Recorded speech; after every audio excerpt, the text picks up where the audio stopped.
We are live. Welcome to the Sports Sesh podcast. I'm your host, Mason Shatwell, and my co-host is James Evans. And today we've got another guest on. We've got UFC athlete Johnny Munoz. How are you doing, my friend? Doing great, man. Thanks for having me. How you guys? I'm like off camera. I'm doing very well. I'm gonna dive straight into it. As we know, you was due to fight this weekend at UFC 261. Would you like to tell everyone what happened and how come you're now not going to be fighting? Yeah, man. It's a bummer not being able to fight on this card. It's a big card this Saturday. But my opponent pulled out due to injury.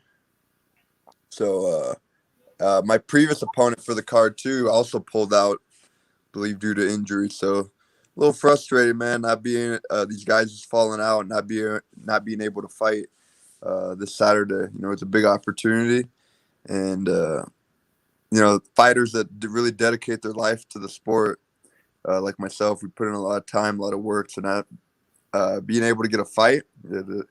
It's frustrating, but what can you do? You can only move forward, and hopefully I'll have something soon and that we could talk about. But unfortunately, I'll just be sitting back watching the fight as a fan this Saturday. Is there a event that you've got your eyes on to get back in there? Because obviously, like we said, you're not able to fight this weekend. Is there an event that you want to get on as soon as possible? Well, I mean, it's a little ways, but the event that really catches my eye is the Poirier McGregor card. That would be cool to get on. Uh, yeah, I don't know. It's just that's a big card. Just like this one, man. This was a big card, so I think that's uh, it sucked to lose that opportunity. Because everybody, we like to fight, but anytime you can be put on a big card, big opportunity, it's good for the fighter because you can showcase who you are to the fans, to the UFC on a big stage like that. So that's what I really wanted this one. So maybe we could do that one. That would be pretty cool. And as you mentioned there, obviously you've had a couple of fight cancellations recently. How depressing is it to still be sitting on the sidelines? Because I'm sure you're eager to get back in the octagon. Yeah, of course. Like I want to get back in. Uh, yeah, I mean it could get depressing, but man, I'm very stoic in my approach. So I try not to. I'm human, so sometimes like things get to me, but I'm very quick to like shut it out and just move forward, focus on things I can control. And that's all I really could do now. So like if I just keep dwelling on the past, it's not gonna change nothing. It's just gonna make my current state worse. So but like I said, I'm human, but like I'm very quick to like redirect myself. So that's what I'm doing now. Uh, you know, training every day, still having fun with it, and hopefully we'll have something soon so I could refocus on the next victim, or if it's gonna be the same opponent, uh, that would be great too. So. I know your last fight didn't go your way, and it was your UFC debut. It was also the first time you've tasted defeat in the pro MMA. How have you handled that loss and was ready to bounce back? Yeah, man. I mean, it sucked, but I mean, I handled it fine. I came up doing jiu-jitsu sport, Brazilian jiu-jitsu, so I've had losses in there. I've won world titles, Pan Ams, but in jiu-jitsu, there's so many tournaments, so you're bound to take some losses. But yeah, man, so it was nothing. It's like I already knew what defeat felt like. So obviously it sucks, but I wasn't going to crawl in a hole, hide everywhere, and blame my failure on others. Like, no, like, uh, it was a short notice fight. I took the gamble. I thought I did enough to win, but the judges didn't see it that way. So, I can't change nothing on that. So that's why next time I just got to get out, get a finish. Don't leave it in the hands of the judges because the judging is crazy sometimes. How was the experience? I know, like we said, it didn't go your way, but how was the experience of being in the UFC for a fight? Yeah, it was cool. The only thing that was weird, there's no fans when I went in there, which was fine. But when you go to the UFC, you have the vision, like you're performing on this grand stage, like fans. At least when I visioned it, I didn't. I visioned it with a big crowd and all that stuff. But even in the regional scene, I fought with a big crowd, so it's something I'm used to. I could perform in front of a lot of people. I enjoy it. But yeah, the UFC it was cool to fight there. They take care of the fighters very well. Anything you need, even though it was short notice, like I was there Friday, like midnight, So literally, I'm there, wake up in the morning, I go to weigh-ins and all that, but they handled everything like professionally, provide food, rehydration, all that stuff. You have a private driver, so it was real cool, man. And as you alluded to there, obviously you talked about the crazy judging system recently in your last fight.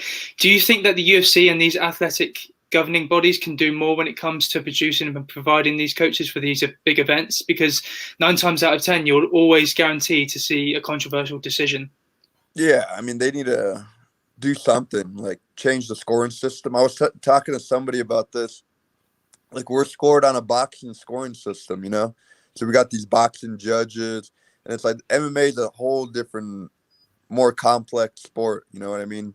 We got the jiu-jitsu, the wrestling, the cage work, the striking, all these different factors are playing into the sport right here. But we got boxing judges, which is only like hands. You know what I mean? So these guys, I don't know, they don't know what they're looking for.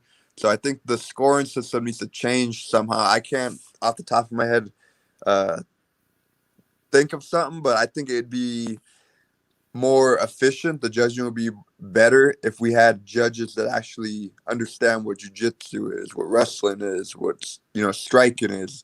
They've trained a little bit. And I think a lot of people would be on board to be a judge. Like, there's so many hired fighters out there, or people maybe they've been involved in the sport a long time. I'm sure they'd like step up and judge.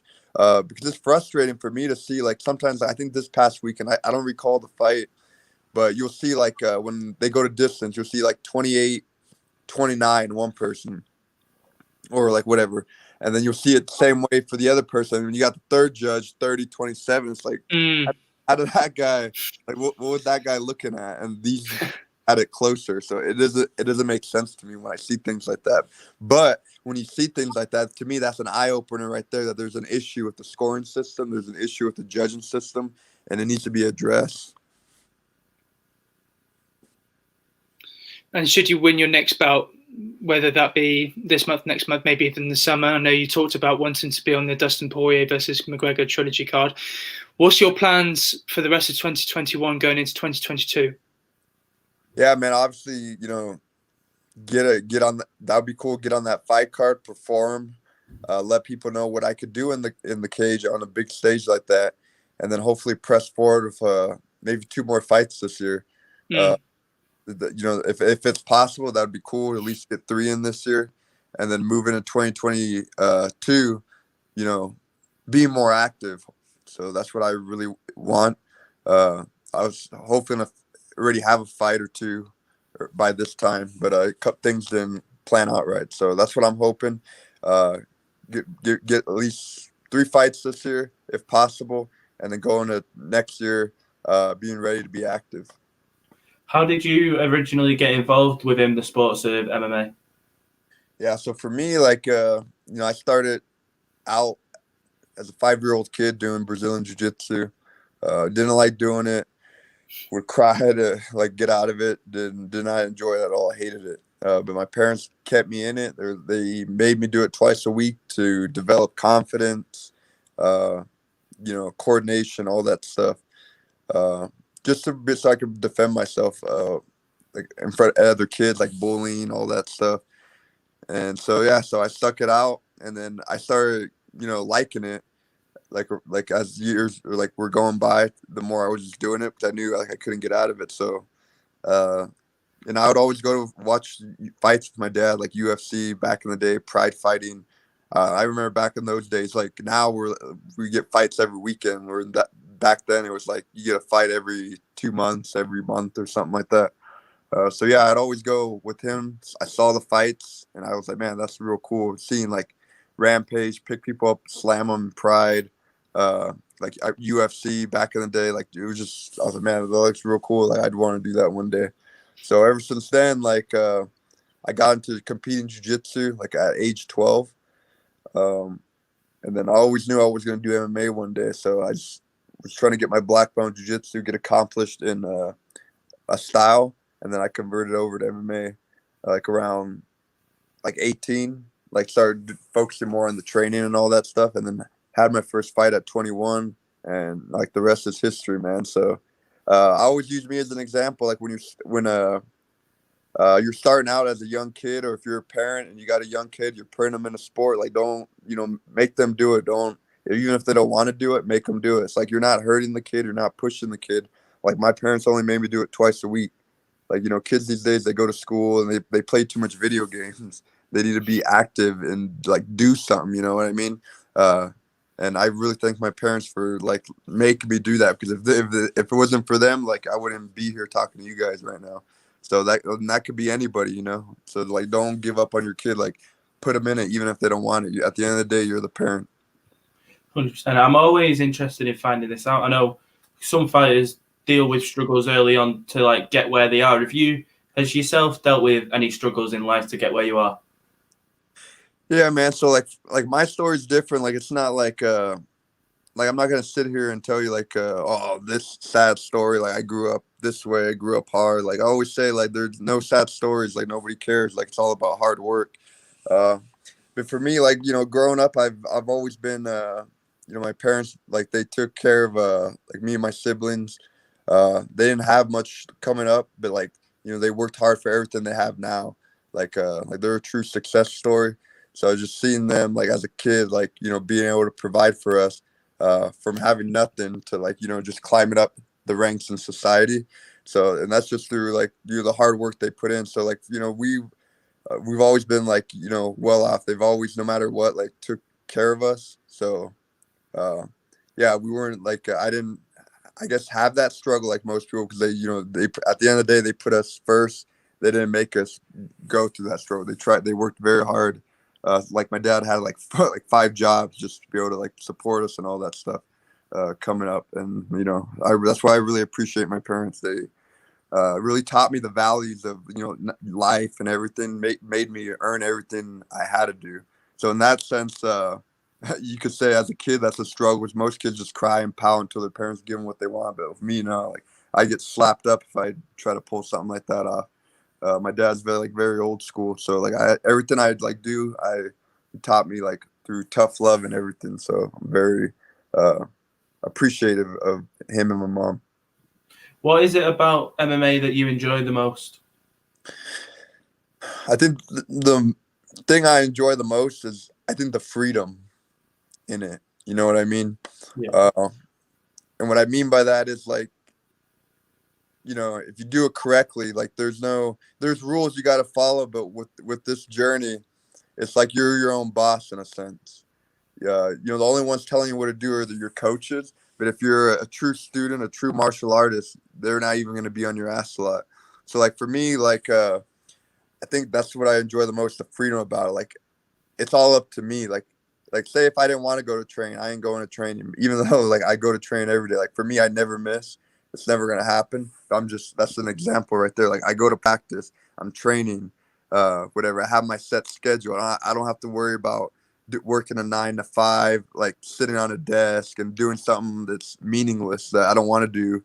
That's not going to help me in my life. So with MMA, like, this is my job. Like, I'm training to better myself as a martial artist. And everything I do is revolved around the fighting. Like, I train, say, like, I go to therapy, physical therapy, to like loosen my muscles up to be ready for the next training session. Refill with food, good food in me, and I'm ready for the next training session. And then I go in there and fight in the cage, and I get to beat somebody up, which you can't do in the normal life because you'll go to jail. But here, I could beat them up like for free and make money off it. And then, afterwards, it's all hugs and kisses. But like in that moment, like, I'm trying to like hurt that person in the cage. So for me, that's why I really like it. I see too many people. I think they get caught up in doing things that they don't really enjoy, and I think they become a prisoner to that lifestyle for whatever excuses they make. Sometimes in life, you just got to throw the gamble and follow what you really want, follow your dreams, follow what you love. Like me, I went to college. I got my master's degree. I didn't want to go to school, but I was like, you know what, I'm going to do it. Just to have something to fall back on. Say if I get really hurt in MMA, I can't do this anymore. At least I have something to fall on. So, I mean, like, I'm educated in that sense, but to me, there's nothing. The best education you could get is really like street knowledge, and then also like knowledge in martial arts. Like, it doesn't come better than that. Like, book smart is great, But at the end of the day, like if I had to pick one, I'm going to choose wisdom and martial arts and like street knowledge, just like, out in public, knowing if you're in danger or that kind of stuff. So yeah, this is why I really like fighting. Just it's true freedom, man. I'm always interested in finding this out. If you weren't an MMA fighter, what do you think you'd be doing right now? Oh man, I don't know. Like that's there's other things like I have other sports like I'd enjoy. Like I played soccer a little bit as a kid, football, not American football, but football. Yeah. Real football. Yeah. Yeah, like maybe I'd do that. I like swimming's cool. I like swimming.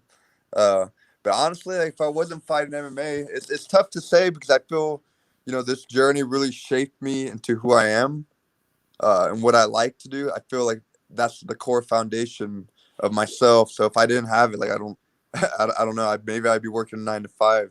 But because I do this, I know what I want to do after fighting, and that's travel, which I already do a lot.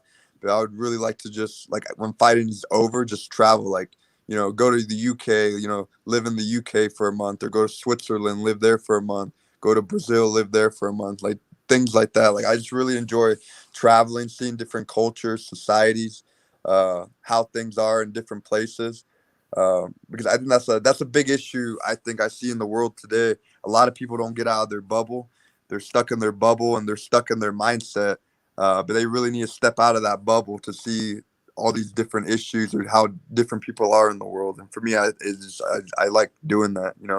It makes me appreciate life better, and it also makes me think, man, like I could pick up things from these people over here that are living this way to enhance my life in any what way. How important is the mental factor in MMA? Well, super important. I think it's the most important thing. Like if I had to pick one thing, between like athletic ability, strength, technique, I'm picking like the mental game for sure. Because if you don't have it up here, you're gonna fail in every obstacle, every road, every turn. You're gonna fail all the time. Because I've seen guys that are like super good in the gym, like talented, you know what I mean? But when they perform out there, like it's terrible, man. Like they can't do the same thing that they're doing in the gym in front of like a crowd, in front of that pressure when that pressure's turned on. So for me, I think it's super important. Yeah, man. Like that's one thing I think it'd be cool if a lot of people heard from like these fighters, these legends that like fought, or even current fighters, like just on the mindset of things, what they think, their approach to a fight, during a fight and all that stuff. Because I feel that's one thing that's a lot of us, we don't really hear too much. You'll hear it, but it's one thing I think overlooked. And I think a lot of new fighters coming in, I don't think they realize how important that mental game is. Because if you don't have it, man, oh man, it's gonna be a long night in that cage when somebody's like trying to hurt you and beat you up. And I think you just really got to have a strong mind up here.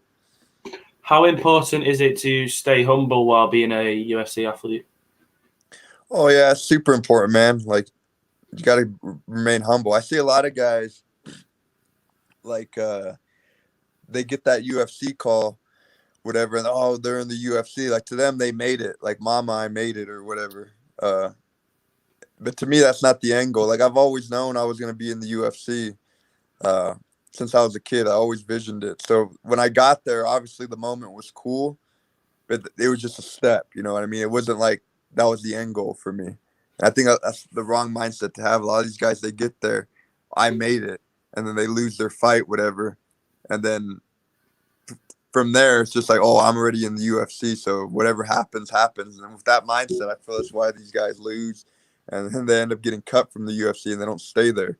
To me, it's like once you get there, okay, now we got to win fights. We got to climb up the top, climb up to the title picture. That's with that mindset. I think that's how you stay there. But when you have the mindset, I'm already here, whatever. I'm collecting the free gear, whatever, the check mark on Instagram, social media, or I mean, or I could tell my friends I'm a UFC fighter. Look at me.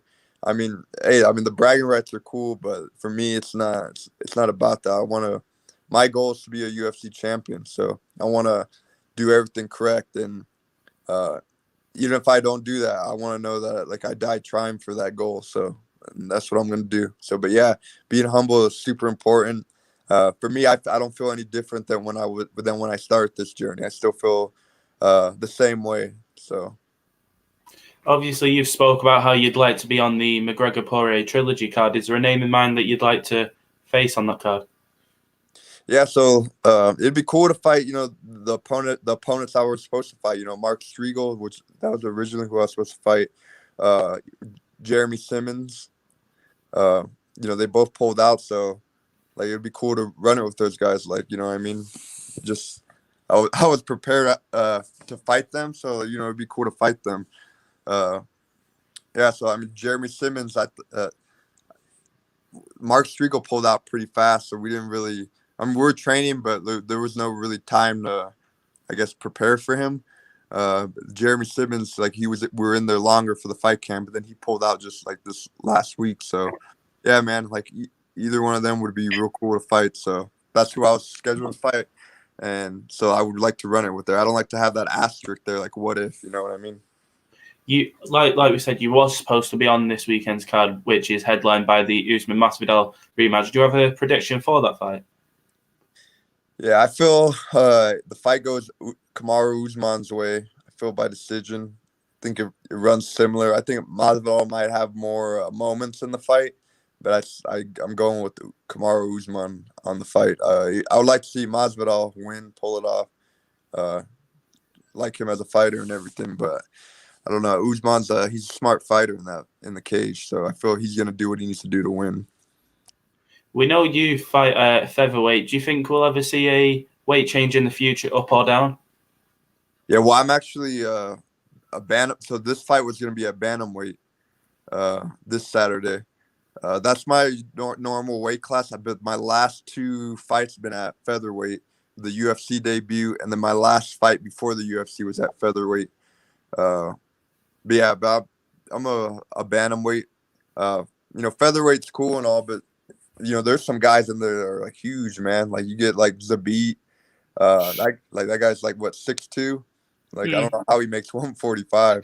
So like there's some 45ers like I feel like I tower over, but then there's some like they're like huge like that. So guys are going the extreme to cutting weight. But yeah, for me, I feel 35 is a tough cut, but the proper training mindset it's doable. So it's not that bad. That was everything from myself. I don't know if James has any more questions.